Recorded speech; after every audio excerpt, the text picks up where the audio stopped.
కాబట్టి ఇంకా మనం భగవద్గీతను గనక ప్రాక్టికల్ లైఫ్ లోకి తెస్తున్నామంటే పాజిటివ్ నెగిటివ్ అన్న పదాలు తీసుకుని బియాండ్ పాజిటివ్ నెగిటివ్ వెళ్ళిపోయి ఎలివేటెడ్ థాట్ శ్రేష్ఠ సంకల్పాలు. సో ఆ నెక్స్ట్ లెవెల్కి వెళ్ళిపోవాలి. తర్వాత ద్వంద్వ వైఖరి ఉండకూడదు. సో ఇవన్నీ ఎప్పుడైతే మనం చేస్తూ పోతుంటామో ఇంకా మానవత్వము, హ్యుమానిటీ అని కాకుండా డివినిటీ, దైవత్వము ఆ స్టేజ్కి రావాలి. సో పరమాత్మ స్థితి, మన స్థితి రెండు సమానంగా పెట్టాలి. దీన్నే భగవద్గీతలో నన్నే ఆశ్రయించిన వాళ్ళు నన్ను పొందుతారు అని అంటే, పొందుతారన్న పదానికి అర్థం ఆయన మన సొంతం అవుతారు అని అంటే ఆయన స్వరూపంలోకి వచ్చేస్తాం. ఇంకా ఆయన మనము ఒకటే అన్నట్టు ఇంకా ఆయనతో పాటు కలిసి జీవితాన్ని, అందుకే జీవిత భాగస్వామి అంటే జీవితంలో పార్ట్నర్ అవుతాడు, అంటే కలిసి జీవిస్తామని. ఇంకా భగవంతుడే మనకి లైఫ్ పార్ట్నర్, మనతో పాటు కలిసి మనకి మార్గదర్శకులు అవుతారు అని అంటే ఇంకా ప్రతి దాంట్లో విజయం. కౌరవులు 100 మంది ఉన్నా, పాండవులు 5గురే ఉన్నా కానీ పాండవులు ఎందుకు నెగ్గారు అని అంటే భగవంతుడు తోడుంది కాబట్టి. మనం ఎందుకు ఇప్పుడు ఓడిపోతున్నాం అంటే ఆయన తోడు పెట్టుకోం కాబట్టి. మన సొంత నిర్ణయాలు మనకి ఎక్కువ, మనం చెప్పిందే రైట్.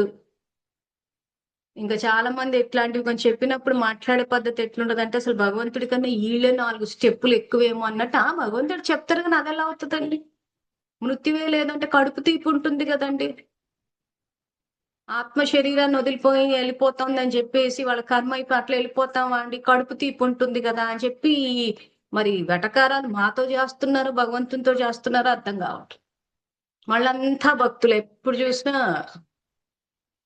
పూజలు పునస్కారాలు అన్ని ఉపవాసాలు చేస్తూనే ఉంటారు. కానీ అసలు ఈ విషయానికి వచ్చినప్పుడు భగవంతుడు ధైర్యాన్ని ఇస్తున్నాడు. మృత్యు భయం నుంచి బయటికి రండి అని చెప్పి ధైర్యాన్ని ఇస్తుంటే చెప్తారు కానీ అది అంత సులువా, అది అంత ఈజీనా అని మళ్ళీ జరాసంధుడి మాటే వింటా అంటారు కానీ భగవంతుడిని కాదు. సో కాబట్టి ఇది ఏంటంటే ఎవరికి వాళ్ళు నిర్ణయం తీసుకోవాల్సిన విషయం.